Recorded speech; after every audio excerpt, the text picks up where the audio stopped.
তাহলে আমরা বেশিরভাগ যে খাবারগুলো খাই তার ভিতরে অপাচ্য দ্রব্য খুব বেশি থাকে।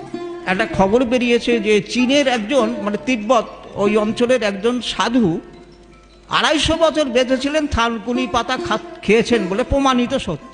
শুধু আমরা নয়, ঠাকুর অনুকূলচন্দ্র, আমাদের আর্য কৃষ্টি ঋষিরা সবাই সত্তা পোষণী নিরামিষ আহারের কথা বলে গেছেন।